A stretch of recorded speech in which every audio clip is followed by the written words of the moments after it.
Reflexos nas lentes, balões climáticos, ilusões de ótica, gases dos pântanos.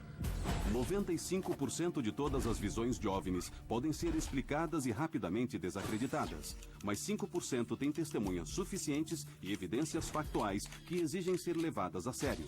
A jornalista Leslie Kean pesquisa esses casos há mais de 10 anos, se concentrando nas evidências e testemunhas mais confiáveis. Trabalhei com oficiais de altas patentes, pilotos, generais e um governador americano para mostrar que existe um fenômeno físico. Está vindo pra cá. Está vindo mesmo pra cá. Um objeto imenso, triangular e escuro. Cinza, escuro e oval. Parece um frisbee. Agora, novas evidências. Gravações de áudio, dados de radares e testemunhos nunca antes ouvidos tornam essas visões parte dos seletos 5% que não podem ser ignorados. Chegou a hora de acertar o registro.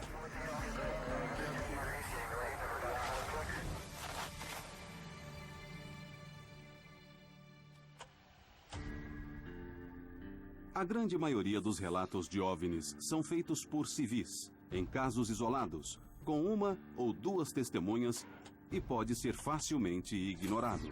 Aí vem ele pelo lado. Está vindo na nossa direção. Isso é inacreditável. Mas quando ocorre uma visão em uma base militar americana nuclear armada, no auge da Guerra Fria, e ela é vista por 60 homens da Força Aérea durante 45 minutos, isso exige maior investigação. Temos, então, um oficial relatando o aparecimento de um OVNI diretamente sobre a base mais importante em toda a rede da OTAN. E não há resposta a ele. Acho isso absolutamente surpreendente. Agora, 30 anos depois, testemunhas-chave contam suas histórias impressionantes.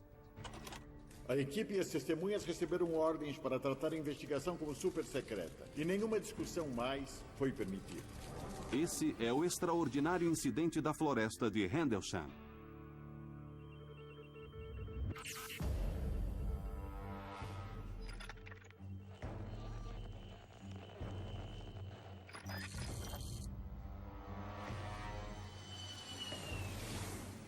Eu sou o coronel Charles Holt.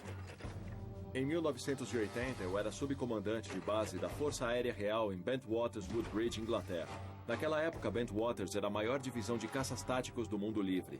E nossa missão, como parte importante da OTAN, era estarmos preparados para qualquer coisa. Na manhã de 26 de dezembro, eu fui coletar os registros policiais, que são a lista cronológica do que aconteceu nas últimas 24 horas. Quando eu entrei no escritório, o sargento em serviço começou a rir. Ele disse: "Coronel, não vai acreditar nisso. Ontem à noite, 3 dos nossos homens estavam na floresta caçando OVNIs. Eles disseram ter visto uma aeronave em queda. Foram até lá investigar e tiveram uma certa experiência." Eu disse: "Põe no registro que eles viram algumas luzes e, por enquanto, deixamos assim."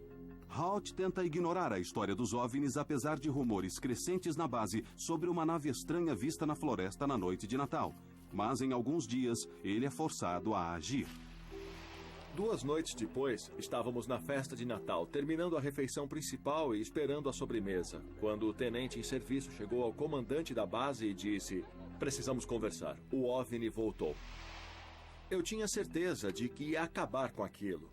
Então peguei meu gravadorzinho de bolso que carregava para todo lado e um PN-27, que é um medidor Geiger, e nós fomos para a floresta.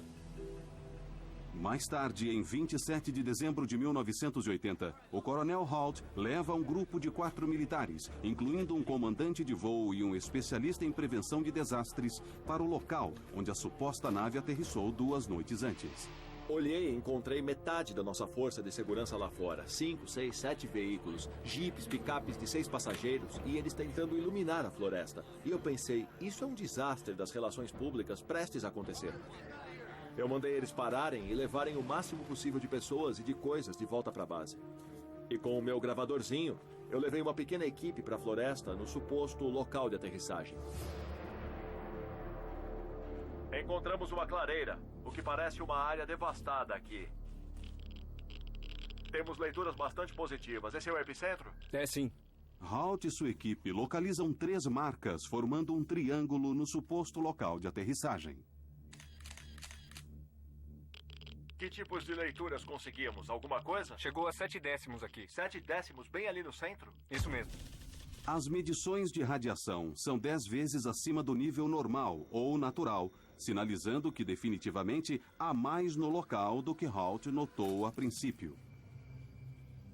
Encontramos marcas de borracha nas árvores do local e alguns galhos quebrados no chão. Quando olhamos para cima, percebemos a copa da árvore acima de nós quebrada. Era óbvio que algo tinha subido ou descido entre as árvores. Enquanto investigamos, também ouvimos os animais do celeiro, as vacas, as galinhas, entrarem num frenesi por um curto período de tempo. Depois tudo ficou em silêncio. Alguém, de repente, percebeu um objeto vermelho brilhante longe na floresta. E eu imediatamente liguei o meu gravador. Você viu uma luz? Espera um pouco, devagar. Onde? Nessa direção aqui, bem em frente, entre as árvores. Lá está ela de novo. Olha, na direção da minha lanterna, aqui. Está lá. Também vi. O que é aquilo? Não sabemos, senhor. É uma luz vermelha pequena e estranha, a pouco mais de 1 quilômetro daqui. Vamos para a beira da clareira para eu dar uma olhada melhor. Enquanto Halt e sua equipe correm para se aproximar, os detalhes do objeto ficam visíveis. Era oval, laranja avermelhado e havia pedaços de metal derretido pingando dele que caíam no chão. E tinha um centro preto, era um preto sólido, e ele piscava quase como um olho. Se movia horizontalmente entre as árvores a mais ou menos 1,5 metro do chão, zigue-zagueando, subindo e descendo. Então, eles buscavam alguma coisa e definitivamente estava sob controle inteligente. A descrição de Halt se encaixa com muitas outras visões de OVNIs. Testemunhas geralmente relatam bolas vermelhas que disparam e buscam como se estivessem sob controle inteligente. Um brilho avermelhado podia ser visto. Mas para Halt e os outros militares, essa experiência estava prestes a ficar bastante estranha. Parece que ele está se movendo um pouco para cá. Está mais iluminado que antes. Está vindo para cá. Está mesmo vindo para cá. Não há dúvida sobre isso. Isso é estranho. Assistimos por uns 2 ou 3 minutos. E de repente, ele explodiu silenciosamente em 5 objetos brancos e tudo desapareceu. Isso deixou todos nós em choque. Eu pensava, nunca vou poder explicar isso. As pessoas nunca vão acreditar. Isso é tão bizarro. Então alguém do grupo olhou para o norte e disse, olha, o que é aquilo?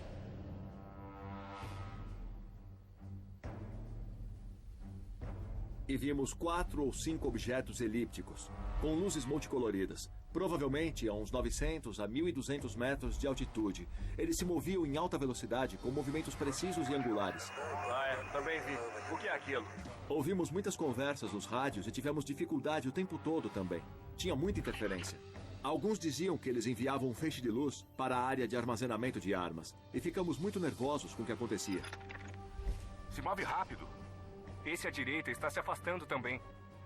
E os 2 vão para o norte. Tá bom. Aí vem ele do sul. Ele vem da nossa direção. De repente, um vem por cima e para. Ele envia um feixe de luz aos nossos pés. Quando o feixe desceu, ficamos bem parados. Acho que ninguém se mexeu. Todo mundo ficou em choque. E passava pela minha cabeça, deve haver algum motivo para isso. Isso é uma comunicação, isso é uma arma, é um aviso. O que fazemos agora? Halt e seus homens ficam petrificados com a nave acima deles. A visão é algo incomum para esses militares treinados e profissionais. Eu nunca vi nada igual. Enquanto estávamos lá, do mesmo jeito que ela apareceu, clique, ela sumiu. Fiquei pensando, não há explicação real para tudo isso. Por que eu me envolvi? Isso não vai fazer bem para minha carreira. Mais de 60 homens da Força Aérea dizem ter visto um OVNI durante as 2 noites do incidente de Rendlesham. De acordo com testemunhas, isso realmente sacudiu a base. Foi durante a Guerra Fria. Era um posto nuclear avançado. E era uma invasão. Uma questão de segurança nacional tanto para britânicos como para americanos. Como oficial no comando, Halt devia relatar o evento aos seus superiores. Então ele fez um breve memorando esperando pôr fim à questão. Devido à localização da base na Inglaterra, o memorando é direcionado ao ministro da Defesa britânico, que rapidamente conclui que o evento não tem significado para a defesa e encerra o caso. E ele continuaria assim por mais de uma década.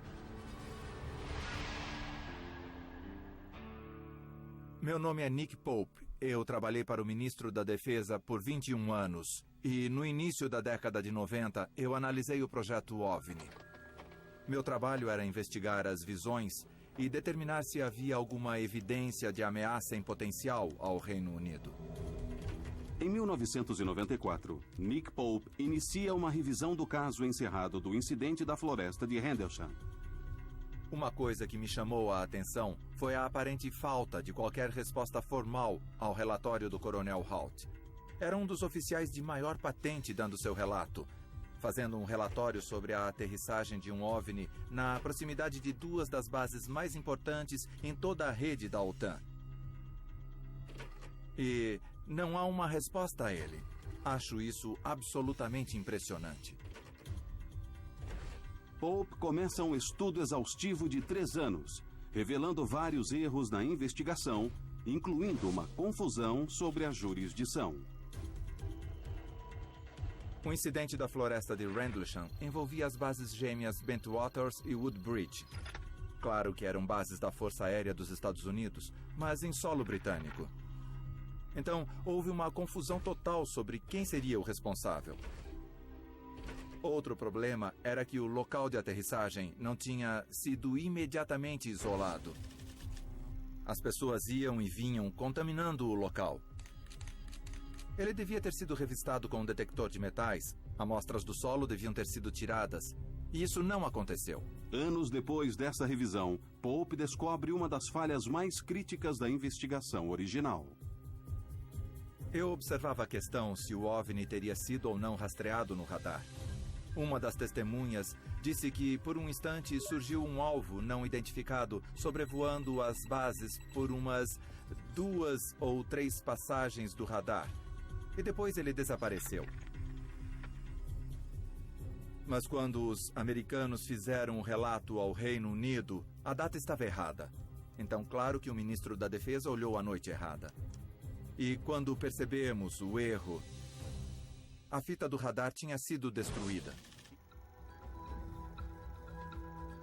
Para mim, a investigação original estava irremediavelmente errada.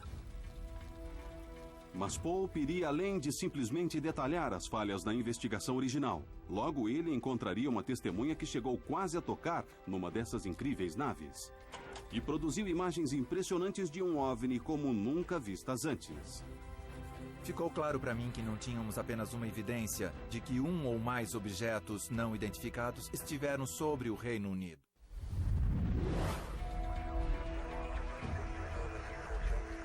Logo depois do Natal de 1980, mais de 60 homens da Força Aérea testemunham o que descrevem como várias naves desconhecidas sobre as bases gêmeas da OTAN de Bentwaters e Woodbridge, na Inglaterra. A experiência agita os soldados, incluindo o subcomandante da base, Coronel Charles Halt. Eu pensava, nunca vou poder explicar isso. As pessoas nunca vão acreditar. Isso é tão bizarro. A aparição nunca foi oficialmente explicada, deixando que as testemunhas questionassem o que viram até quase uma década depois, quando Nick Pope, um funcionário do Ministério da Defesa britânico encarregado das investigações do OVNI, inicia a revisão do caso da visão agora notória.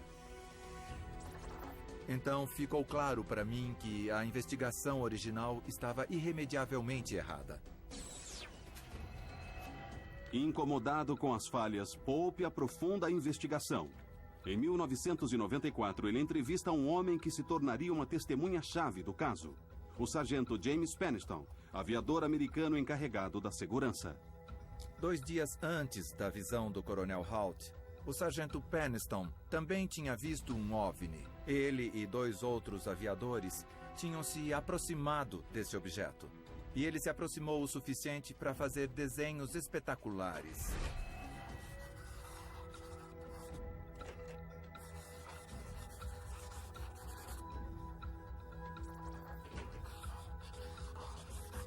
Peniston chegou muito perto.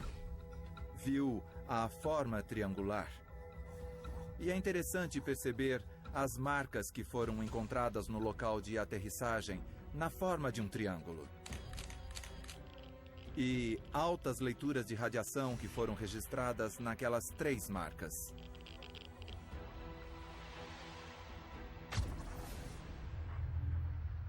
Quando nós 3 nos aproximamos da nave, começamos a ter dificuldades com o rádio. O ar ao nosso redor ficou carregado eletricamente e sentíamos isso nas roupas, na pele e no cabelo. Nada no meu treinamento me preparou para o que eu vivenciei. O sargento Peniston observou a nave por quase 45 minutos.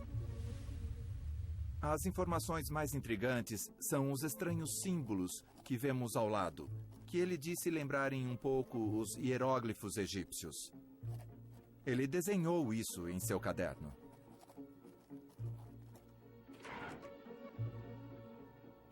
Muitos anos depois do incidente, o sargento Peniston decide sair das sombras e falar publicamente sobre sua visão. Mais de 80 homens da Força Aérea, todos observadores treinados, testemunharam a decolagem. A equipe e as testemunhas receberam ordens de tratar a investigação como super secreta. E nenhuma discussão mais foi permitida. Acho que, analisando bem o incidente da floresta de Rendlesham, ficou bem claro que tínhamos uma evidência de um caso de OVNI convincente. Um ou mais objetos não identificados estiveram sobre o Reino Unido. O incidente da floresta de Rendlesham agora é considerado uma das visões de OVNI mais conclusivas da história e inclui várias características arquetípicas presentes nos casos mais críveis de OVNIs. Naves triangulares e achatadas que se movem silenciosamente e aceleram instantaneamente a velocidades irreconhecíveis. É um marco com o qual todos os outros casos de OVNI são comparados.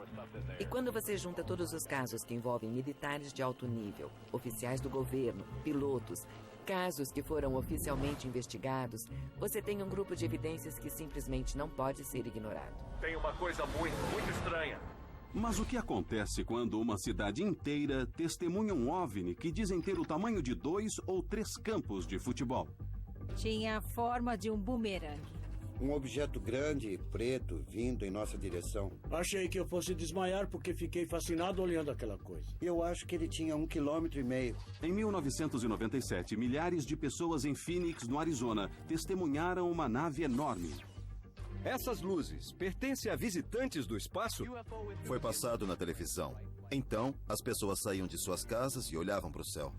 Novas evidências foram apresentadas em um dos casos de OVNI mais longos da história. Pra falar a verdade, foi uma loucura. Travamos completamente. As explicações oficiais são dissecadas. A Força Aérea declarou que fogos foram lançados por volta das 10 da noite. Mas os relatos de testemunhas chegaram mais de 1 hora antes desses fogos. Usar essa desculpa é um deboche do que as pessoas disseram ter visto. E um ex-governador faz uma confissão inesperada. Eu sabia mais sobre as luzes sobre Fênix do que contei. Essas são as luzes de Phoenix.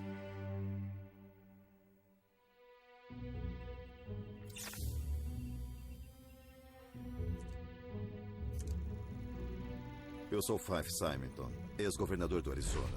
Na primavera de 1997, ocorreu um evento muito incomum enquanto eu era governador. Acho que as pessoas se referem a ele como as luzes de Fênix. Era uma noite de quinta-feira, 13 de março de 1997, 8h30 da noite. Minha filha Mônica veio correndo para dizer que tinha uma coisa passando por cima da montanha Camelback. Aí as 4 crianças levantaram, correram lá fora e eu também fui. Eu olhei para o norte e minha mulher e eu vimos 3 luzes brancas em formação triangular vindo em nossa direção. Eram 5 luzes grandes na frente, na forma de um bumerangue. Era uma nave sólida, silenciosa, muito baixa na Terra. Mas o que chamava a atenção era o tamanho. Extremamente grande. Extremamente maciça. Nós nem temos shopping centers daquele tamanho. Ficamos e observamos flutuar diretamente sobre nossa casa. E ficou provavelmente de 5 a 6 minutos bem à nossa vista. Minha esposa e eu ficamos nos olhando. Eu olhei bem nos olhos dela e disse: acabamos de ver nosso primeiro OVNI. Essas luzes pertencem a visitantes do espaço? Centenas de pessoas no vale acham que é uma possibilidade. O que foi descrito como um bumerangue gigante iluminado pairou no ar. Nenhuma explicação oficial sobre essas estranhas luzes. Naquela noite foi transmitido pelo rádio e pela televisão. Então as pessoas saíam das suas casas, olhavam para cima. E aquilo foi visto por milhares de moradores em todo o vale. Foram enxurradas de telefonemas para o Palácio do Governo e para o Departamento de Segurança Pública. As pessoas queriam respostas. Então, claro que eu fiz minhas perguntas imediatamente ao chefe da Guarda Nacional e mandei membros da minha equipe ligarem para a base da Força Aérea de Luke para descobrir se estavam voando com alguma nave exótica por cima do vale e não obtive resposta. Todo mundo ficou, oh meu Deus, não sabemos o que é isso. Algo de estranho aconteceu nos céus sobre o Arizona, que ainda não foi totalmente explicado. É o que os entusiastas dos OVNIs chamam de uma grande visão. Pilotos dizem ter visto no ar, mas os radares militares não captaram nada. Seja o que for, muita gente em Phoenix olhou para os céus esta noite. Nas semanas seguintes ao incidente, mais de 700 testemunhas deram relatos às autoridades locais e ao Centro Nacional de Relato de OVNIs, uma organização privada em Seattle, Washington. Essas testemunhas incluem pilotos, policiais e militares de carreira. Apesar de descrições diferentes sobre a nave, várias características se encaixam. Era um objeto sólido e maciço, não apenas luzes, na forma de um delta ou de um triângulo. E não fazia barulho enquanto se movia por cima do vale. Mais importante, ele foi visto de vários pontos por testemunhas em todo o distrito, num total de 106 minutos. Estávamos literalmente deitados na grama, olhando para cima. Era um objeto sólido, bem sólido. Uma coisa que não dá para explicar. De verdade. Foi um grande evento visto por milhares de pessoas no estado do Arizona. E elas esperavam uma resposta real do governo. Você pode imaginar a histeria crescente em nossa comunidade. Pelo que tinha acontecido e pelo que iríamos fazer a respeito. Eu vou ordenar uma investigação completa desses fatos. Vamos fazer todas as investigações necessárias. Vamos até o fim e vamos descobrir se realmente foi um OVNI. Eu estava sondando, tentando ter respostas, mas nos canais oficiais todos negavam ter visto, o que me deixou perplexo. E a vereadora Barwood assumiu a liderança. Ela ligou para o senador John McCain. E o senador foi a primeira pessoa a tirar alguma coisa da Força Aérea. Guarda Nacional do Arizona, em Phoenix. A Força Aérea diz ao senador McCain que as luzes foram fogos de alta intensidade estourados pela Guarda Nacional entre 9h30 e 10 da noite. Mas, já que as visões começaram às 8h15 da noite, mais de uma hora antes dos fogos serem emitidos, e numa parte diferente da cidade de onde o OVNI foi visto, isso não explica o que muitas testemunhas viram. Eles foram emitidos em torno das 10 da noite. Eles estavam no sudoeste de Phoenix. Eles nem estavam na cidade, nem no distrito. O que minha esposa e eu vimos aconteceu às 8h30. Parece que esse grande objeto surgiu às 8h30. As autoridades decidiram que era melhor fazer alguma coisa para acobertar, então fizeram um show de fogos às 10. O que confunde é que as luzes que foram mostradas na TV naquela noite eram mesmo os fogos. Essas luzes pertencem a visitantes do espaço. O vídeo do noticiário foi feito por volta das 10, quando os fogos Aqueles foram estranhos lançados. pontos de luz. Mas isso não explica o que todas as testemunhas viram. Os fogos foram lançados mais de 2 horas depois das visões terem começado. Foram 2 eventos separados. Espalhando mais dúvidas sobre a explicação da Força Aérea, há o registro nunca antes ouvido de um telefonema feito por um aviador na base da Força Aérea de Luke para o Centro Nacional de Relatos de OVNIs na manhã de 14 de março. Parece que recebemos um chamado do aeroporto de Prescott Valley. Um pequeno aeroporto aqui ao norte, dizendo que um objeto quase bateu num Cessna. A chamada foi feita às 8h32. Encontraram algo sobre Phoenix, Arizona, numa área da 7ª Avenida com a estrada Indian School. Eles não sabem o que era. De acordo com o aviador, a base da Força Aérea de Luke enviou 2 F-15 para investigar um incidente logo depois das 8h30 da noite. Ele falou com um dos pilotos de F-15 depois de seu retorno, descrevendo-o como visivelmente trêmulo. Eu nunca tinha visto o piloto desse voo ter medo. Ele estava apavorado, ele não sabia o que era. Sua declaração foi de que eles seguiram essa nave. Ela seguiu numa linha reta em direção ao aeroporto de Sky Harbor, que é um dos nossos principais aeroportos, em aproximadamente 5.500 metros, descendo a 3.500. Ele viu luzes diferentes em um padrão triangular. As primeiras 3 luzes estavam numa formação triangular e depois a outra luz estava a uns 400 metros, também do lado leste do triângulo. Isso apavorou ele. Depois que aterrissaram nas bases, nós travamos completamente. Tudo enlouqueceu e o lugar foi fechado. Apesar do testemunho chocante, a Força Aérea nega categoricamente o encontro. Mas, como no caso Rendlesham, tentativas oficiais de negar a visão não têm sucesso. Era uma história que não terminava.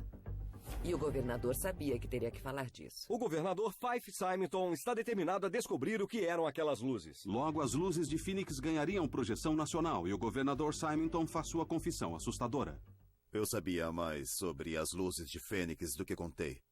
E agora tragam o acusado à sala para que possamos ver quem é o culpado. Chegou a hora de acertar o registro.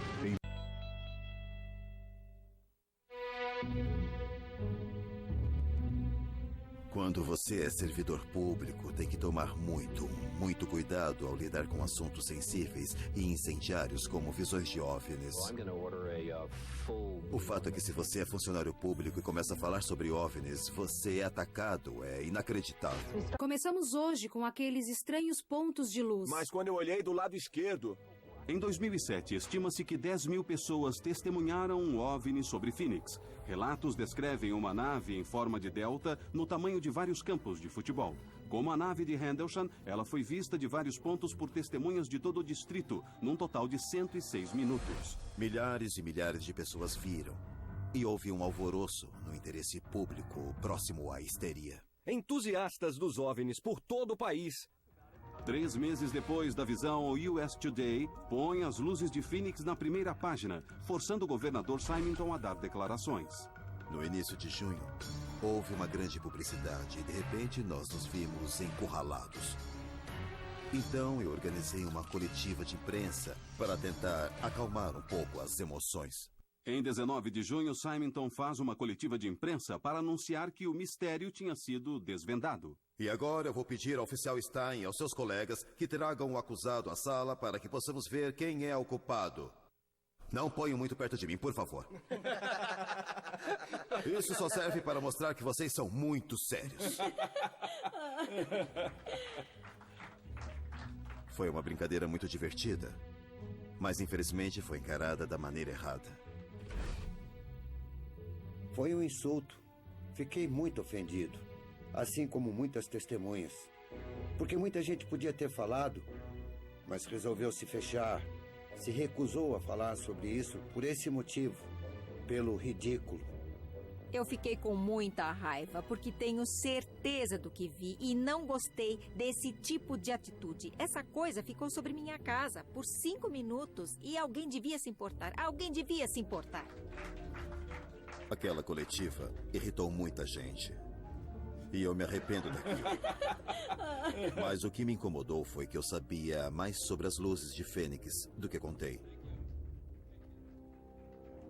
Eu devia ter falado mais abertamente sobre minhas próprias experiências.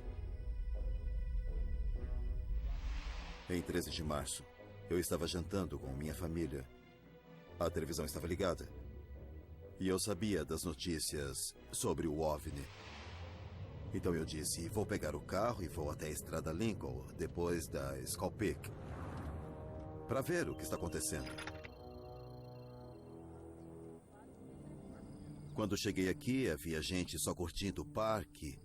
Eu fiquei uns 5 ou 10 minutos E alguém disse, olha aquilo, olha aquilo. E a noroeste tinha uma nave grande de uns 900 a 1.200 metros. Ela cobria um pedaço do céu. E eu via outra nave ao longe. Mas os aviões pareciam pontinhos, comparados ao tamanho daquela nave. Ela veio na nossa direção, não fez nenhum som. E se moveu bem devagar e tranquila, não era rápida, ela flutuou sobre Skull Peak. E assim tivemos uma vista magnífica de sua silhueta. O governador Simonton observa o objeto por quase 1 minuto antes que ele acelere no vale. A nave desapareceu de repente. Eu servi na Força Aérea Americana, voo por toda a minha vida adulta e nunca vi nada igual.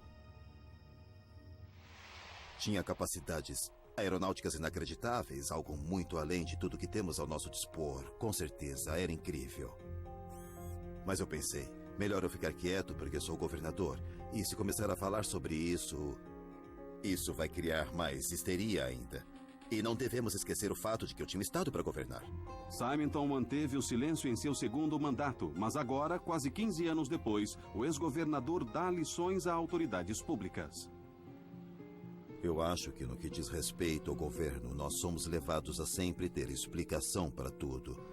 E é difícil as entidades governamentais dizerem eu não sei, ou não podemos explicar isso, e admitir a total vulnerabilidade.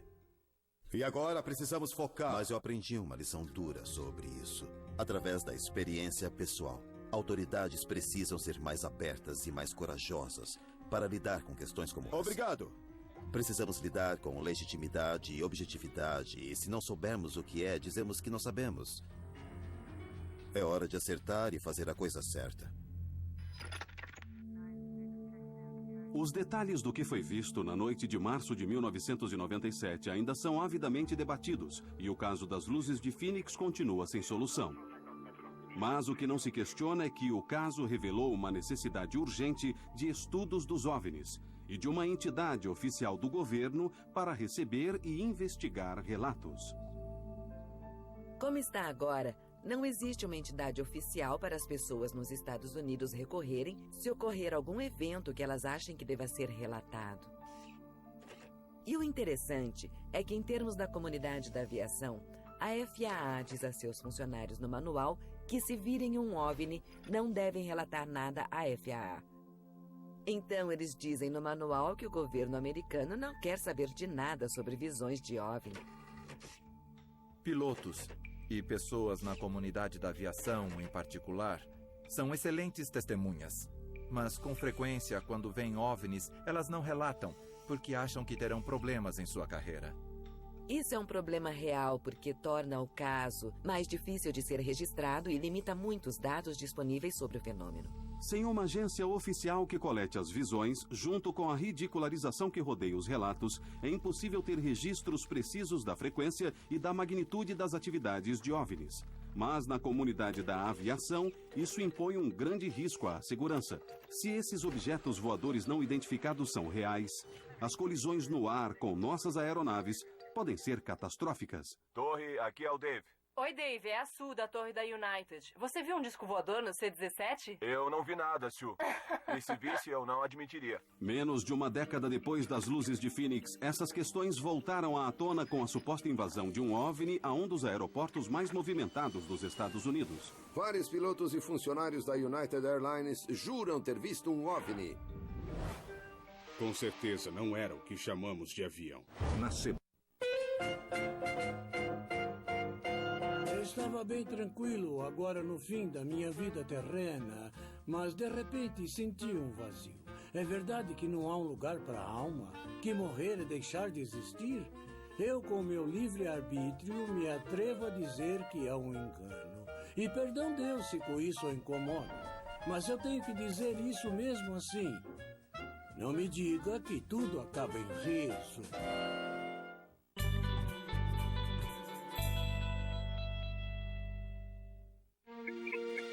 Relatos frívolos e sensacionalistas de OVNIs explodiram pela internet, tornando mais difícil que nunca separar os confiáveis dos questionáveis. Em resposta a isso, vários especialistas aplicam rigorosos padrões investigativos e científicos para avaliar evidências desse fenômeno. Entre eles está a jornalista veterana Leslie Kean. Eu pesquiso os OVNIs há uns 10 anos. Sempre concentrada na informação principal, factual. Evidências de radares, fotográficas, físicas, que foram estudadas em laboratórios. E não em materiais orientados por conspirações que circulam por aí pela internet. Em janeiro de 2007, me chamou a atenção uma história incrível que saiu na primeira página do Chicago Tribune. Vários funcionários da United Airlines viram um objeto em forma de disco. Ele parecia um disco metálico flutuando por sobre o terminal da United Airlines, especificamente sobre o portão C-17. E era a hora do rush, uma tarde movimentada, por volta das 4h30. Ele foi visto por muitas pessoas em terra. Foi visto por pilotos, tripulantes, gerentes, por pessoas que manobravam aviões por perto. Ele foi estimado em 20 a 27 metros.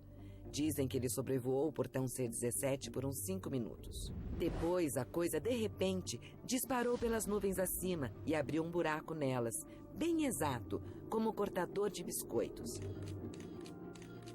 As testemunhas, profissionais da aviação treinados, ficaram confusos com o que viram. Eu estava em O'Hare havia algum tempo. E vou te falar, com certeza não era o que chamamos de avião.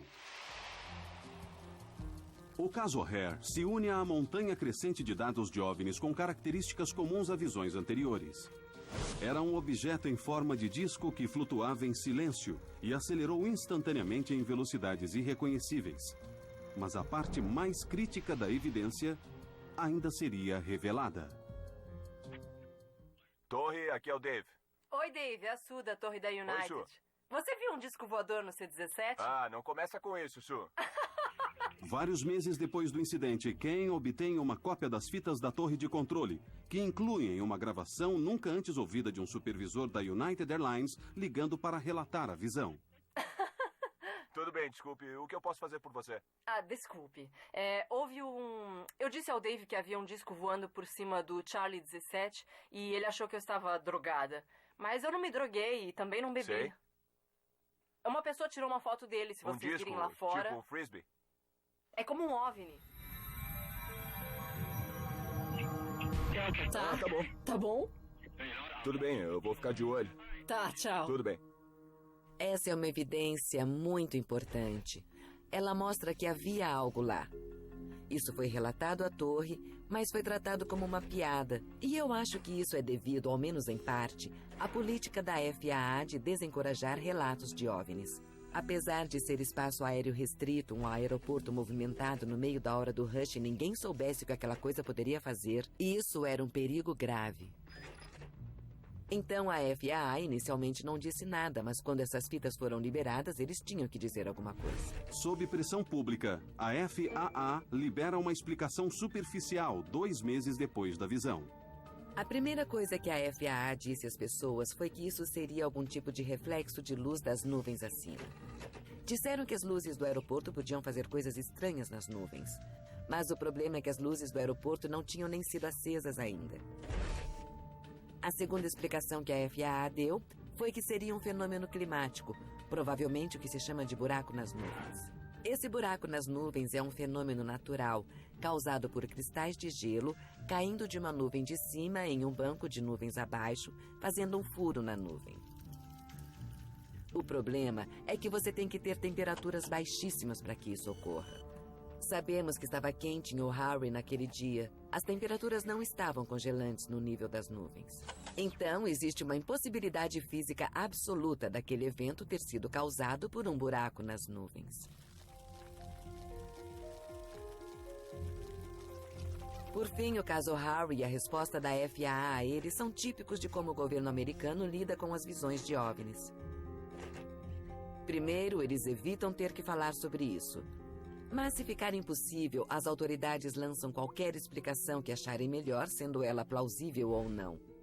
E isso é um problema. Isso aconteceu várias vezes durante décadas. É um procedimento padrão para casos como estes. Apesar da situação atual, houve um período na história americana em que o estudo científico foi encorajado e as visões foram bem recebidas pelo governo. Nos últimos 3 anos, um grande número de pessoas sãs e confiáveis envolveram-se nessa história de discos voadores. Nós lemos sobre eles, falamos sobre eles, pensamos sobre esses relatos de fenômenos estranhos nos céus. Começo a acreditar que ele é um extraterrestre. Nos anos 50 e 60, várias visões foram relatadas.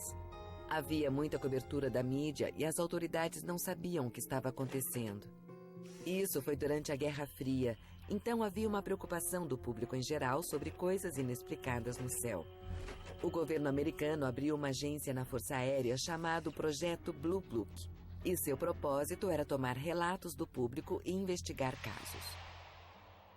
O projeto Blue Book foi lançado oficialmente em 1952 com uma equipe de 5 pessoas que recebeu mais de 1.500 relatos somente no primeiro ano.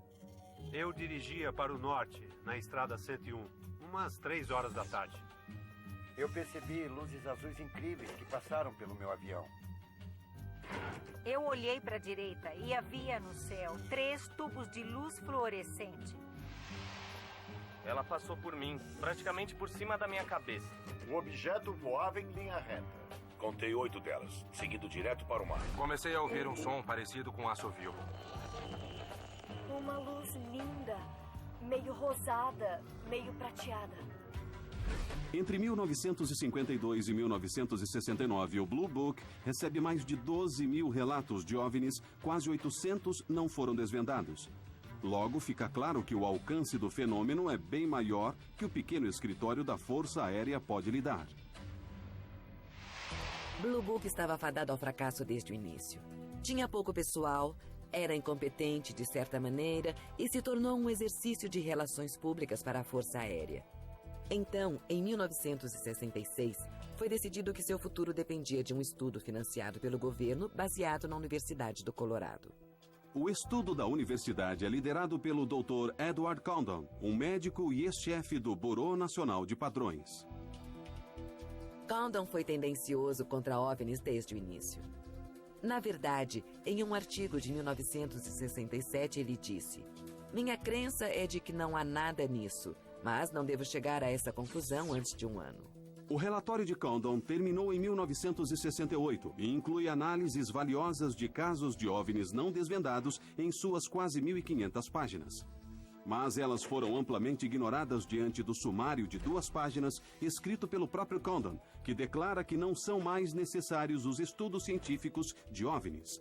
Em dezembro de 1969, a Força Aérea anuncia o término do projeto Blue Book, a partir do mês seguinte. Desde então, o relatório é citado várias vezes por autoridades e cientistas para justificar a recusa ao estudo de OVNIs. É mesmo uma tragédia. Essa foi a única investigação oficial do nosso governo. Quando foi fechado, a era de ouro dos estudos de OVNIs terminou.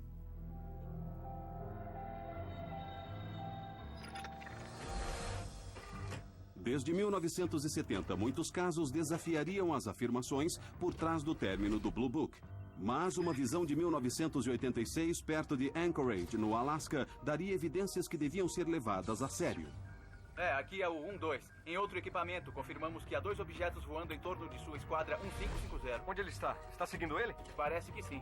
Nesse caso, um capitão com 30 anos de experiência em voo põe sua reputação em jogo, relatando uma nave enorme que o segue por quase 1 hora. Um encontro que renderia o mais longo dado registrado de um OVNI até hoje. Evidência que seria levada até a Casa Branca. Eles estavam todos animados, então eu perguntei o que ele achava que seria. Ele disse: um OVNI. Meu nome é Richard Haynes e eu sou cientista pesquisador da NASA desde 1967. Meu interesse em fenômenos aéreos não identificados tem mais de 30 anos. Eu era cético, eu estava convencido de que poderia explicar os fenômenos. Mas tive a oportunidade de falar com pilotos comerciais que voavam em nossos simuladores. E de vez em quando um piloto me dizia que uma história incrível tinha acontecido a ele. Com os anos, eu comecei a perceber que eu estava errado, que não podia explicar os fenômenos. Então, nos anos 70, comecei a coletar entrevistas de pilotos, às vezes no cockpit do avião, às vezes refazíamos um encontro real. E até agora coletei mais de 3.000 visões de praticamente todos os países do mundo e várias delas foram bem sérias. Elas não se qualificariam como reais pelos padrões da FAA. Então, visando a segurança no ar, formamos a NARCAP, Centro Nacional de Relatos de Fenômenos Anômalos na Aviação.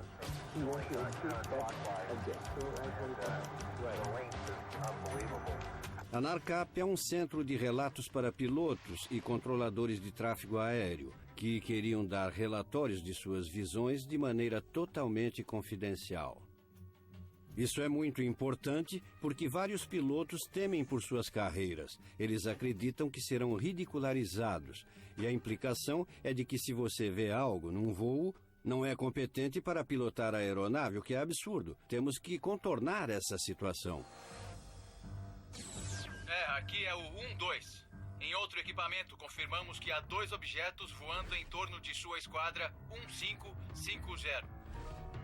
Em 1986, a NARCAP sabe de uma visão próxima a Anchorage, no Alasca, que se tornaria um dos casos mais conhecidos registrado por um piloto.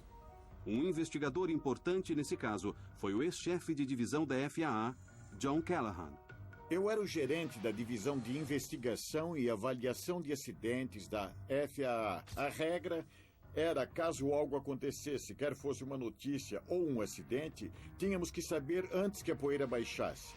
Num dia de janeiro de 87, eu recebi uma chamada da região do Alasca.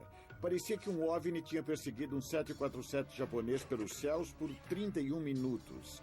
E a mídia descobriu isso e agora queria mais informações. Eles não sabiam o que dizer. Então eu mandei dizer que estava sob investigação. Mandei que reunissem todos os dados, as fitas de áudio, as fitas de computador, as fitas militares e que enviassem tudo pelo voo noturno para o centro técnico da FAA em Atlantic City. Callahan reúne uma equipe de analistas da FAA que sincroniza o radar com a transmissão do rádio do piloto. O resultado é registrado nesse vídeo por Callahan e se torna pista essencial para se desvendar o caso. Tá, vamos lá. Centro de Anchorage, Japan Airlines, 1628. Temos 2 naves na nossa frente a 1,5 km.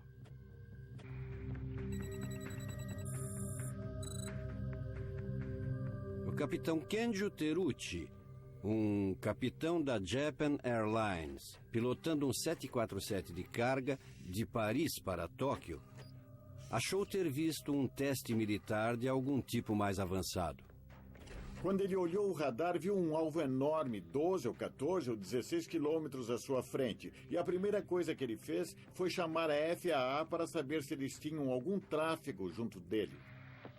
Japan Airlines 1628. Senhor, pode identificar o tipo de aeronave? Será que pode me dizer se é militar ou civil? Japan Airlines 1628. Não podemos identificar o tipo, mas vemos as luzes de navegação e luzes estroboscópicas. Olha lá, tá vendo? Vendo aquela evidência única em radar, a equipe de Callahan confirmou um alvo não identificado, perto do avião de Terauchi. Mas é essa entrevista nunca ouvida antes feita pelo Dr. Haynes ao piloto japonês que ilustra os detalhes extraordinários da nave. O que ele contou era impressionante. Era um objeto imenso, algo maior que sua aeronave. Grande, forma de uma noz, do tamanho de 3 ou 4 porta-aviões. Tinha luzes vindo dele e uma nave pequena ia e vinha da nave grande. Quanto tempo levou para sair da posição da frente? Foi extremamente rápido. Eu estava olhando para elas, mas meus olhos não seguiam o movimento. O capitão Teruchi não escondeu o seu medo. Ele disse que estava com medo. Ele e seu copiloto estavam esperando uma colisão e se seguraram. Foi sério desse jeito. O controlador de Anchorage claramente levou a visão a sério, porque seu próximo passo foi confirmar o alvo não identificado com a base da Força Aérea de Elmendorf. Tá, parece que estou recebendo algum retorno. Não sei se é falso ou não. Negativo. Não é falso. Eu quero que mantenha o rastro e veja se pode captar um código e verificar se não tem nenhuma aeronave operando nessa área. Afirmativo. Não temos ninguém aí em cima agora. O militar vê aqueles alvos. O controlador do radar vê aqueles alvos. De acordo com o piloto, era uma grande nave aqui que se manteve com ele por um tempo. Jump Airlines 1628. Senhor, vou pedir que faça uma virada de 360 graus para a direita e me avise como fica seu tráfego. Entendido, 360. Quando o capitão Terucci se aproximava de Fairbanks, ele recebeu permissão para dar uma virada de 360 graus. Ele queria tentar escapar daquele objeto que estava do seu lado esquerdo. Sua posição era de que o objeto continuaria seu voo adiante, e ele viraria para a direita e se afastaria. Nós achamos que tinham sumido porque só podíamos ver nossas luzes de retorno. Eu lembro que pensei que como foi ótimo que nada tivesse nos acontecido. Então, quando nos dirigimos para Anchorage, vimos ela de novo. E ela nos seguiu por toda a volta de 360 graus. Em outro equipamento, confirmamos que há 2 objetos voando em torno de sua esquadra, 1550. Onde ele está? Está seguindo ele? Parece que sim. Enquanto Terucci fez sua volta de 360 graus, o objeto fez o círculo com ele. O que é muito interessante, porque ele precisa estar bem mais rápido que o avião para conseguir. Então o fenômeno tinha que estar sob controle, talvez controle inteligente para manter a localização precisa com aquele avião.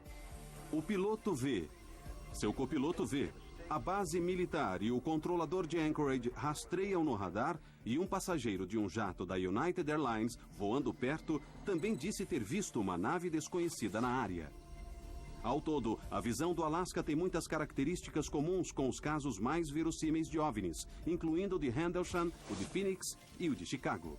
É um objeto enorme em forma de disco que se move como se tivesse um controle inteligente e é capaz de acelerar instantaneamente a velocidades irreconhecíveis.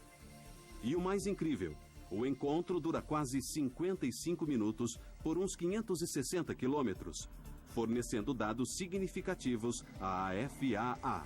Anormalidades ocorrem próximas à antena, relatos tanto da torre quanto do radar.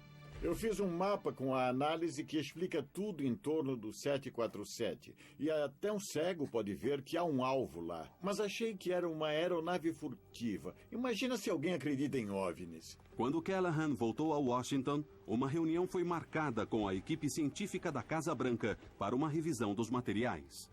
Eram 3 cientistas da equipe do Reagan, 3 caras que disseram ser da CIA, e eu passei a fita 3 vezes para eles. Em outro equipamento, confirmamos que há 2 objetos voando. Quando o vídeo terminou, eles estavam todos animados, estavam babando. Estavam ansiosos para pôr as mãos em todos aqueles dados. Essa era a primeira vez que eles tinham mais que alguns minutos de dados de radar para analisar. E então o cara da CIA chega e diz: esse evento, apontando para um monitor de TV, nunca aconteceu. Nós nunca estivemos aqui. Vamos confiscar todos esses dados e você vai jurar segredo. E eu disse: o que você acha que é? Eu ainda acho que é um avião. E ele disse: é um OVNI. 2 meses depois da reunião de Callahan, a FAA libera uma explicação oficial para a visão que, como nos casos de Phoenix e Chicago, busca desconsiderar o fenômeno. Eles disseram ser um sinalizador. Era um alvo fantasma, seria um reflexo. Nunca aconteceu. Mas os pilotos japoneses não viram alvos fantasmas, eles não viram reflexos, eles não viram sinalizadores. Nós só vemos um ponto ou um traço no radar. E temos que confiar no que diz o piloto. O piloto estava lá. Eu vi vários pontos, vi várias pequenas luzes. Capitão Terauchi decide ir a público falar desse encontro, arriscando a sua reputação pessoal. Por sua disponibilidade em preencher formulários e ser entrevistado, A Japan Airlines decidiu que ele não voaria mais. Então o capitão Terrucci foi designado para o trabalho interno. Esse caso ilustra o que está em jogo. Até o governo americano mudar sua política sobre as visões de OVNIs, as testemunhas sempre terão medo de mostrar evidências críticas importantes. É assim que a ciência progride. Deve-se permitir que pessoas descrevam aberta e honestamente o que veem. Nunca vamos chegar ao fundo desse fenômeno se não tivermos uma abertura. Hoje em dia, se você vai a sites como o YouTube, você vê vários tipos de vídeos de OVNIs. E há uma grande quantidade de vídeos falsos. Fotos que foram modificadas por vários programas de computadores. E é quase impossível você reconhecer alguma coisa entre tudo aquilo. As únicas imagens que são importantes são as que foram profundamente analisadas e examinadas para que saibamos que são genuinamente objetos voadores não identificados.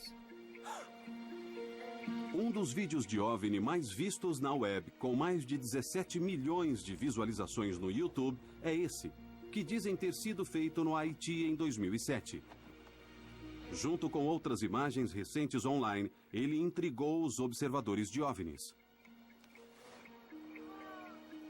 Mas com os avanços nos softwares de efeitos especiais, ficou cada vez mais difícil distinguirmos entre as imagens reais e falsas, tornando os especialistas em efeitos especiais uma voz valorosa sobre o assunto. Sou Doug Trumbull, faço filmes que tenham a ver com efeitos especiais de ficção científica. Eu trabalhei em 2001, Odisseia no Espaço, Contatos Imediatos do Terceiro Grau, Blade Runner, Star Trek o filme. Então, eu faço naves-mães, naves espaciais e OVNIs. Temos uma situação agora em que todo mundo que tem um laptop pode fazer um OVNI falso. Eu posso fazer um OVNI falso com o meu celular. Isso se espalhou por todo lugar. Eu acredito, pessoalmente, que há algo bastante real, mas nunca vi uma fotografia que eu não pudesse reproduzir, falsificar digitalmente, oticamente ou fotograficamente e fazer ela parecer real. Então, eu sou o meu maior inimigo em relação a essas coisas, porque eu sei o que é possível. Numa pausa em seu mais recente projeto, Trumbull dá sua opinião sobre a autenticidade do vídeo de 2007 no Haiti. Eu acho muito bom, mas eu não acredito que seja real, mas eu acho que é um efeito especial muito bem feito, porque há movimentos de câmera bem dinâmicos. Eles encaixam o movimento regular da câmera com o movimento do objeto. Parecem ser trajetórias balísticas parecidas com as de nave-mães. Tudo faz sentido, como se voasse numa formação. Mas há várias coisas acontecendo aqui que denunciam a ilusão de certa forma. Deixa eu parar aqui. Olha essas duas palmeiras. Elas são idênticas. Essa copa, aquela copa, essa copa, aquela copa. Isso é uma composição de uma palmeira posta em 2 lugares. Então, é a mesma árvore 2 vezes. Isso não acontece na natureza. É absolutamente impossível. Há outras coisas acontecendo, como quando a coisa passa pelas árvores. Apesar de parecer ser uma luz bem clara, ela não afeta as copas em nada. Devia haver mais luz refletindo nas copas das árvores, uma luz piscando e alguma interação, mas não há porque isso é bem mais difícil de fazer. Então, bom trabalho. Mas eu não acredito. Enquanto veranistas com câmeras de vídeo podem topar com provas irrefutáveis de OVNIs no futuro, já há imagens de fenômenos cientificamente testados e amplamente aceitos. Várias pessoas confirmaram que tiveram visões múltiplas e prolongadas de objetos voadores iluminados e em forma triangular. As visões belgas do final dos anos 80 e início dos 90 são as mais difundidas da história, com mais de 2.000 relatos bem documentados e pesquisados de pilotos, policiais e militares. Achei que era uma invasão do nosso espaço aéreo. Temos que descobrir porque é uma questão de defesa aérea. Uma epidemia de visões de OVNIs de 18 meses intrigou o governo belga e levou a comunidade científica à evidência de OVNI mais conclusiva até hoje. Eu olhei e disse, oh meu Deus, é demais. Minha sensação na hora, devo admitir, era de que era falso. Essa é a onda belga. Bruxelas, Bélgica.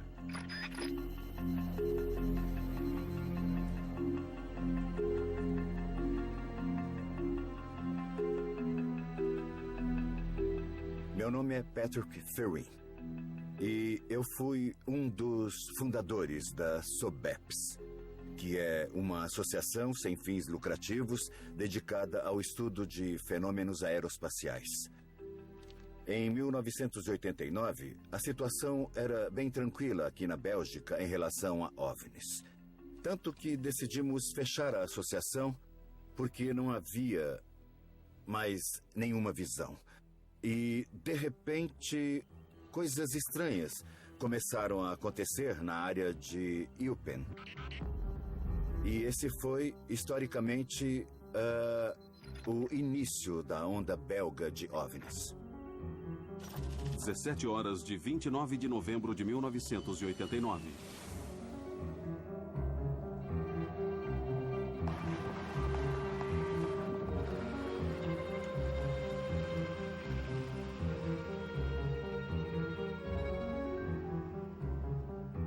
Meu nome é Albert Kreutz.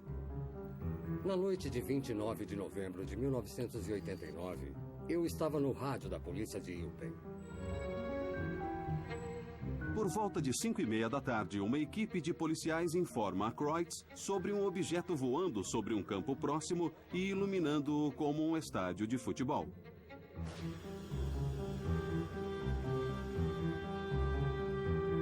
Eu brinquei com eles, já que era final de novembro, de que era Papai Noel chegando. Aí eles gritaram: "Olha pela janela de cima e você vai ver."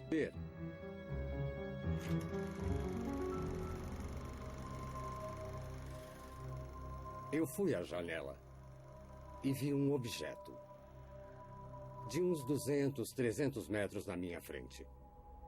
Como um barco, flutuando no céu.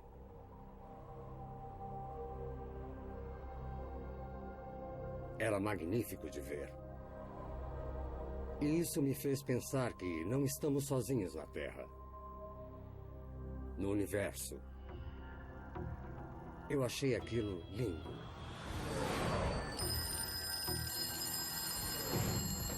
Imediatamente a polícia recebe várias chamadas de cidadãos preocupados.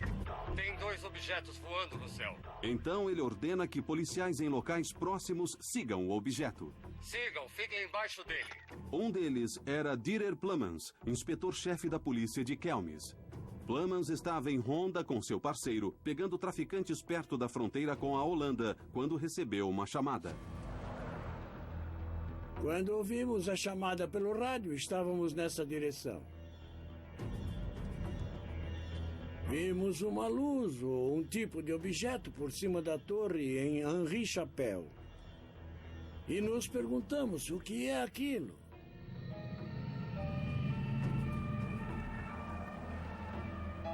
Eu disse a eles que perseguissem o objeto e observassem. Eles o seguiram até Henri Chapelle, onde o objeto ficou sem se mexer por cima do asilo de Belém. Acho que é o local exato onde paramos naquela hora. Vimos um objeto imenso por cima de nós, com luzes redondas nos 3 cantos.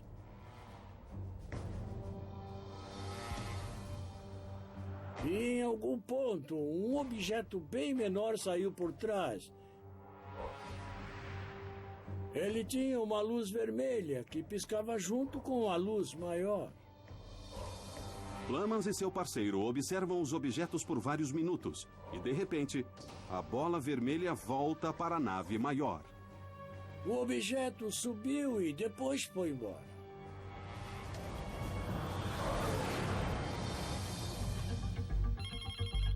As histórias de Kreutz e Plummans estão entre muitas que começaram a surgir naquela noite. Ao todo, 13 policiais deram relatos de uma nave triangular não identificada, vista em 8 locais diferentes em Eupen. Meu marido viu uma coisa incrível ontem. Mais 60 relatos de civis foram dados naquela noite, produzindo uma massa concentrada de visões que logo chamaria a atenção da mídia internacional e obrigaria o governo belga a responder.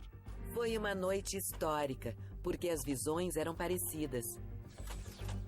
Mas a grande surpresa é que isso foi só o início. Na semana. OVNI, epidemia que toma a Bélgica.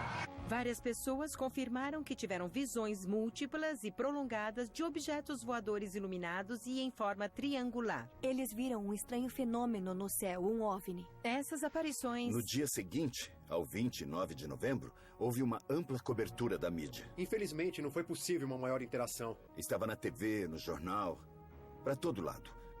E imediatamente nós pegamos nosso carro e fomos a Eupen entrevistar as pessoas que viram. Gravações de vozes reais. Meu marido viu uma coisa incrível ontem. Ele viu um objeto imenso, com raios de luz que o seguiu por vários minutos até em casa. Ele não quis avisar porque teve medo de ser ridicularizado, mas acho que é importante avisar vocês. Nós coletamos 150 visões diferentes da mesma área, descrevendo quase a mesma coisa. Gravações de vozes reais. Era na forma de um triângulo. Um triângulo enorme. Tudo bem. Um objeto imenso, triangular e escuro. Cada canto tinha uma enorme luz branca. Elas eram como as luzes de aterrissagem de um avião, mais fortes, mais potentes. E no meio do triângulo havia uma luz vermelha piscando. O que é muito interessante é que não se falava em um objeto triangular naquela época, em 1989.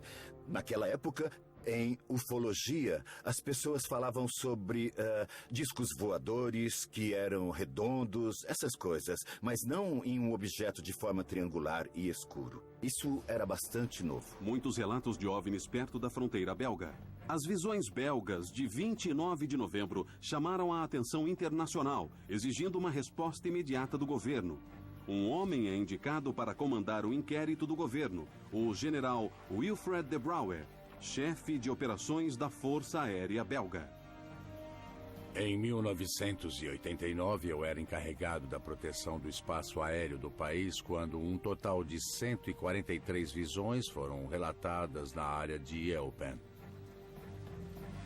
Quando recebe-se tantos relatos em nível militar, muitos oficiais rejeitam porque isso não está em seus termos de referência. É frustrante. É frustrante ter que declarar que você não sabe o que está acontecendo. Então, quando chegou ao meu escritório, eu quis reagir da mesma maneira, mas achei que fosse uma invasão do nosso espaço aéreo. Somos o país sede da OTAN. Temos que descobrir porque é uma questão de defesa aérea. O primeiro ato de de Brouwer foi contactar a embaixada americana para descobrir se algum avião furtivo tinha tomado a área sem aviso. Eles responderam bem rápido e confirmaram formalmente que nenhuma nave tinha passado por cima da Bélgica. Então isso derrubou essa teoria. Mas as visões continuam, incluindo vários casos em que muitas pessoas foram envolvidas em uma única visão.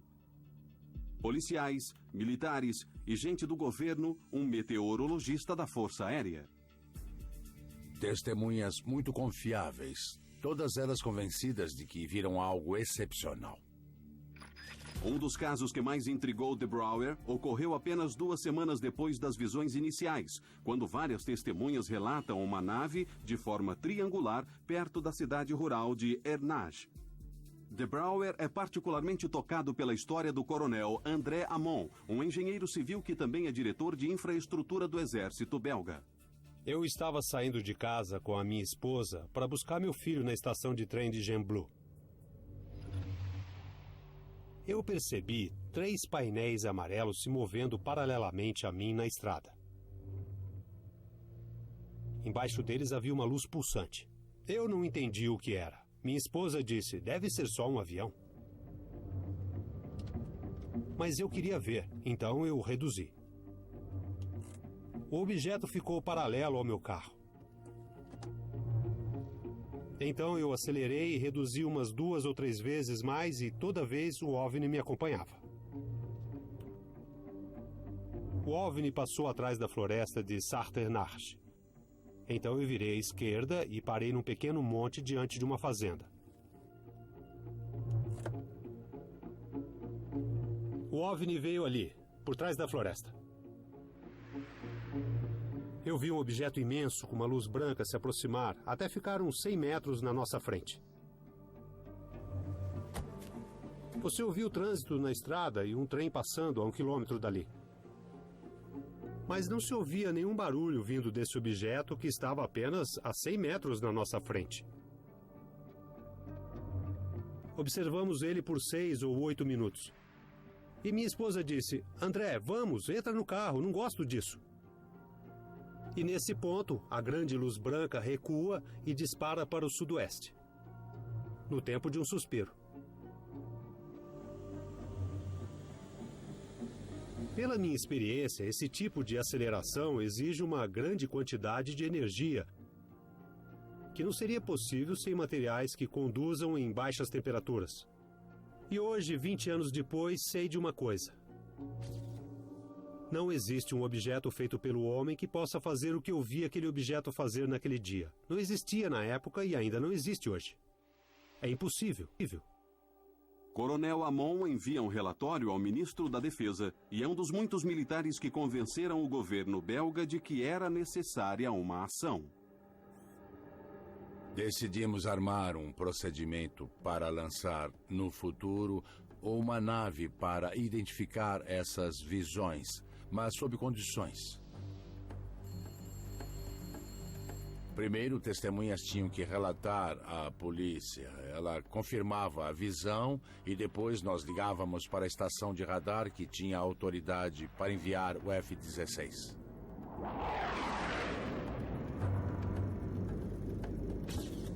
Eu sou Yves Milbergs. Em 1990, eu pilotei um F-16 no Esquadrão 350 na Bélgica. Bom, nós soubemos da onda de OVNIs, particularmente nas regiões de Liege e de Eupen. 1h de 30 de março de 1990.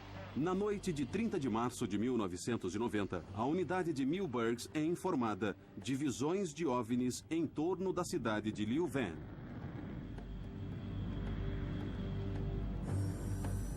Imediatamente partimos em formação. 2 F-16 voando a leste de Bruxelas. Em direção 180 graus. Tem contato comigo, Mil? Tenho contato, sim.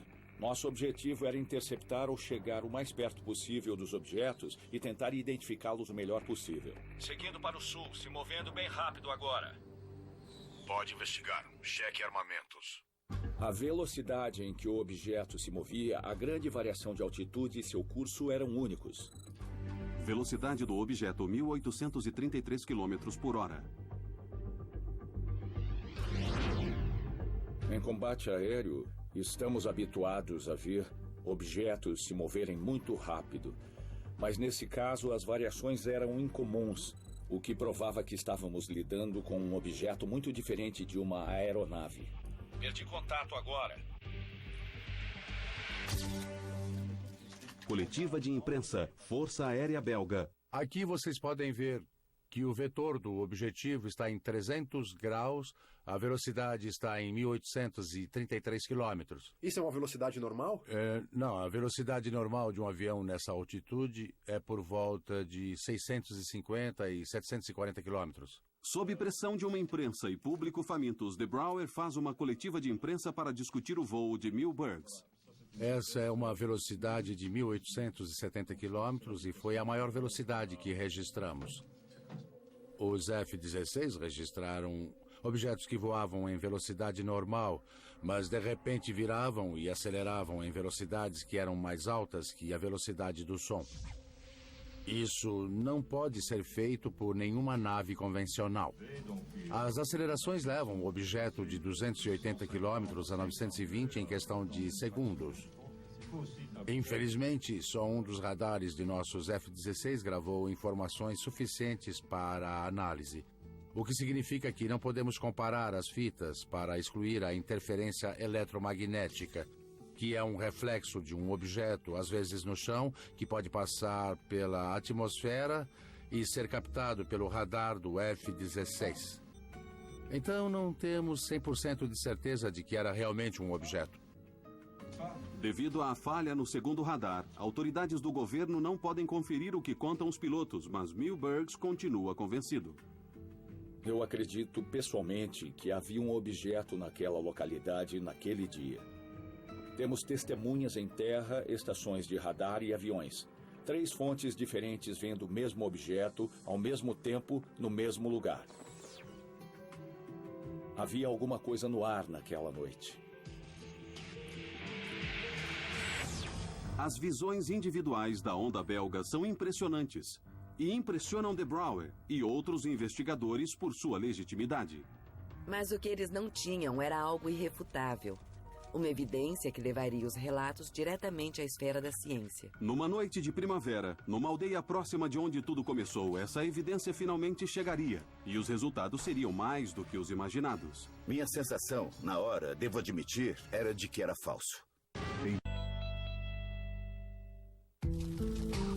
Mais de um ano depois da onda belga começar, relatos de OVNIs continuam a chegar ao escritório do fundador da SOBEPS, Patrick Ferrein. Ouderghem, Bélgica, 1991. Durante quase 18 meses, coletamos várias observações e encontramos centenas de pessoas. Coletamos umas 60 fotografias de objetos voadores não identificados. E quase a mesma quantidade em filmes de vídeo. Mas, infelizmente, eles eram todos muito ruins. Você só vê uns pontinhos de luz num fundo preto. Zemst, Bélgica, 1990. Mas nós tivemos muita sorte de encontrar uma boa imagem. E essa imagem foi feita na pequena aldeia de Petit Rechon, que não é longe de Eupen. 22 horas de 4 de abril de 1990. Em 4 de abril de 1990, às 10 horas da noite, uma garota estava passeando com o cachorro no jardim e viu um objeto muito estranho. Ela voltou para casa e disse ao namorado que tinha algo de estranho lá fora e se ele podia dar uma olhada. Ele saiu e levou a câmera. Ele só tinha 2 fotos, então se encostou no muro, não se moveu e armou uma exposição de 1 a 2 segundos. Ele tirou 2 fotos e, quando mandou revelar o filme, viu que uma delas estava branca, não havia nada nela. Então, ele jogou fora. Mas a segunda era interessante. Ele viu 3 luzes e uma coisa vermelha no meio. Mas foi só isso. Petit Rechon original. Eu recebi o original na época. Olho para ele e digo, oh meu Deus, é demais. A minha sensação na época, devo admitir, era de que era falso. Então, construí uma pequena maquete e tentei reproduzir o que havia nos slides. Imediatamente entendi que não era uma maquete. Então, nós decidimos ir até alguém que fosse especialista em análise digital. Alguém que tivesse as ferramentas certas para detectar e para provar se aquilo era falso ou não.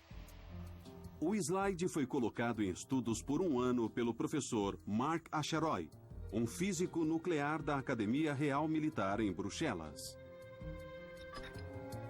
A análise do professor Acheroy do componente azul do slide mostra que um lado do objeto triangular está perfeitamente em foco. Mas os 2 outros lados estão desfocados. Isso prova que existe um movimento independente do objeto. Não era falso. O slide é analisado depois por cientistas de todo o mundo, incluindo o professor André Marion, um físico nuclear da Universidade Paris-Sud. O professor Marion descobriu que havia um campo magnético em torno do objeto porque ele observou um padrão como os de filetes de ferro em um campo magnético. As descobertas do professor Marion desencadeiam especulações de que a nave poderia se mover usando um sistema de propulsão dinâmica de magnetoplasma, um motor elétrico que usa um campo magnético para gerar força. Tal sistema pode também responder à falta de vento e de barulho relatada pelas testemunhas. Na história dos estudos de OVNIs, a foto de Petit Rechan é uma das evidências mais convincentes de uma visão até hoje.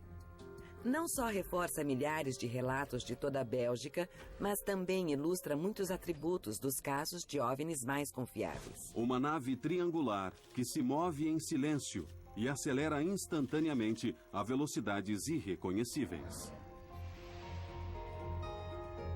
O que é bem interessante nas visões belgas é que no Reino Unido houve uma onda de visões parecidas 3 anos depois. Muitas testemunhas falam de um imenso OVNI em forma triangular com 3 luzes debaixo dele, e uma maior e um pouco mais fraca no meio. Então, é claro que nos 2 casos, os governos estão vendo isso e chegando à conclusão de que estamos lidando com um fenômeno real. Bélgica. A onda belga é incrível não só pelo grande número de relatos, mais de 2.000, mas pela maneira como foram feitos e oficialmente investigados. Durou quase 18 meses. E, de repente, tudo parou. Dos 2.000 casos relatados, 650 foram investigados. E dos 650, 500 continuam inexplicados. A questão fica em aberto. O que seria? Eu não sei a resposta.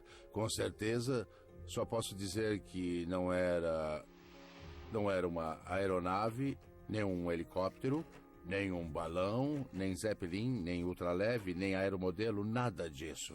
A onda belga continua um mistério e até hoje, 20 anos depois, testemunhas têm mais perguntas que respostas. Estou frustrado porque depois de 20 anos ninguém tem uma explicação válida. Tinha 2 objetos no céu. Não temos outra explicação. Eu nunca vi nada igual, nem antes nem depois daquele dia. E até hoje ainda não sei o que era.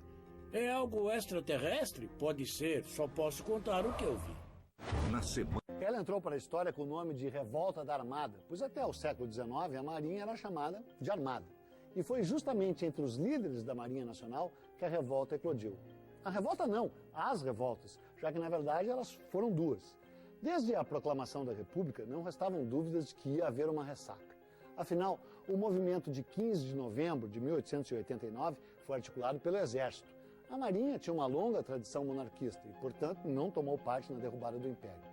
A primeira revolta da Armada eclodiu já em novembro de 1891 e acabou resultando na queda do primeiro presidente do Brasil, o Marechal Deodoro da Fonseca. A segunda começou em setembro de 1893, durou 1 ano e meio e foi muito mais séria que a primeira. Os amotinados chegaram a se unir com os maragatos gaúchos da Revolução Federalista de 1893. E juntos eles tomaram a capital de Santa Catarina, então chamada de Cidade do Desterro.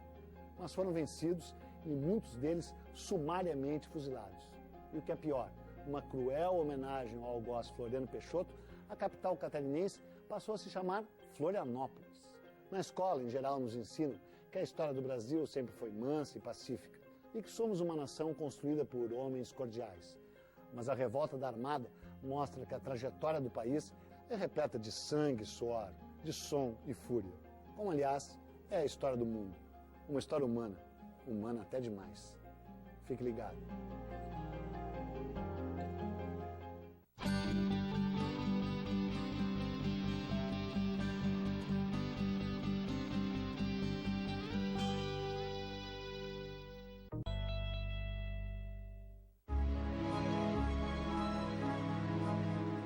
Para milhares de testemunhas da onda belga e muitas outras que documentaram encontros em bases militares, grandes aeroportos ou em céus sobre grandes cidades, só há uma conclusão. Há algo lá e precisamos levar isso a sério. A dificuldade em estudar OVNIs é que, se eles são manifestações de uma civilização avançada, nós estamos mais ou menos na mesma posição dos ratos de laboratório, tentando entender a civilização dos técnicos em biologia no laboratório. É além da nossa imaginação. E Arthur C. Clarke disse que tecnologia suficientemente avançada não é diferente de mágica. A história está cheia de novos fenômenos. Fenômenos mal compreendidos, que foram ridicularizados, zombados. Por quê? Porque a ciência não teve chance de examiná-los ou não quis examiná-los por vários motivos. Temos que mudar essa situação. Temos uma propensão em nossa cultura a ridicularizar as visões de OVNIs.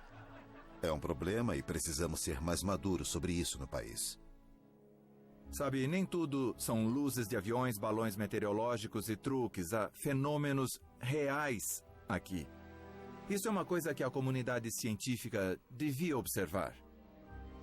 Ela devia se engajar nisso. Potencialmente, isso teria muita coisa a nos ensinar. Temos de ter em mente que nossa civilização só tem 40 mil anos. O que é um piscar de olhos na vida da nossa galáxia. Então somos bebês por aqui. Há 200 bilhões de estrelas, mais um enorme número de planetas, inclusive planetas do tamanho da Terra. Então a probabilidade de haver vida por aí parece ser bastante grande. Temos técnicas de análise muito sofisticadas, usadas em todo o universo para ver planetas, estrelas, nebulosas. Mas eu comecei a perguntar se alguém fez uma análise sofisticada, tecnicamente apurada, das fotografias dos OVNIs, para que tivéssemos o que eu chamo de filme de Zapruder das visões de OVNIs. E a resposta é não. Então, nesse vácuo, eu decidi assumir o que se tornou um hobby para mim. Eu comecei a aplicar tecnologia de rastreamento digital sofisticada e controlada, que usamos nos efeitos especiais, algumas que desenvolvemos durante a filmagem de contatos imediatos para tentar fotografar um OVNI. O projeto de Trumbull, conhecido como UFOTOG, a fotografia de OVNIs, usa câmeras precisamente calibradas e antenas de rádio para registrar imagens e dados do céu à noite. Observando simultaneamente a mesma área de vários pontos de vista, o equipamento de Trumbull pode apontar a velocidade, a trajetória e a altitude de qualquer objeto registrado. E, mais precisamente, determinar se é uma nave convencional. Meu plano é fazer imagens que possam ser cientificamente válidas e que possam ser examinadas, como o filme de Zapruder, para que bons analistas de ciência fotótica possam vir e dizer: foi exatamente isso que aconteceu. Tem uma exposição de 2 segundos aqui. Acho que nos próximos anos é provável que encontremos evidências de vida inteligente no universo. Acho que isso vai acontecer muito em breve. E eu quero fazer parte disso.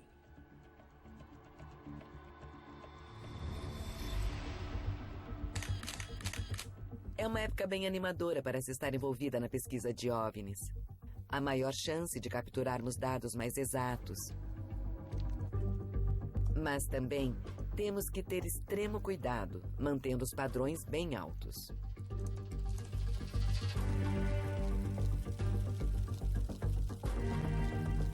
Tinha alguma coisa lá, um objeto bem pequeno e preto. Em sentido horário. Então vocês não têm uma nave naquela área? Afirmativo, não temos ninguém voando lá agora. Eu dirigi ao norte na estrada 101. Dentre esses casos de OVNIs mais confiáveis de nossa geração, ouvimos histórias em primeira mão que não podem ser ignoradas. Um comandante de base da OTAN, um chefe de divisão da FAA, pilotos condecorados, policiais, um ex-governador. Todos puseram suas reputações em jogo para dar testemunhos do que eles, a princípio, não queriam aceitar. Juntos com as evidências coletadas de dados de radares, a fotografias e gravações de rádio nunca antes ouvidas, essas visões apresentam casos que não podem ser ignorados. É o acúmulo de evidências de pilotos, generais, autoridades do governo, que prova, na minha opinião, que temos um fenômeno físico real que não foi explicado. hora de recebermos essa informação e os novos relatos mais abertamente. Aqui é o comandante. Ele estava morrendo de medo. Eu não sei o que era. Tinha a forma de um bumerangue. Um objeto imenso, triangular e escuro. Do tamanho de 3 ou 4 porta-aviões. E veio direto na nossa direção sem fazer um barulho. Ele estava sob algum controle inteligente. Tá vindo pra cá. Tá mesmo vindo pra cá. 3 tubos de luz fluorescente. Cinza escuro e oval. Parece um OVNI. Parecia que alguém tinha feito um furo na nuvem. Ele desapareceu de repente. Não há dúvidas. Isso é estranho.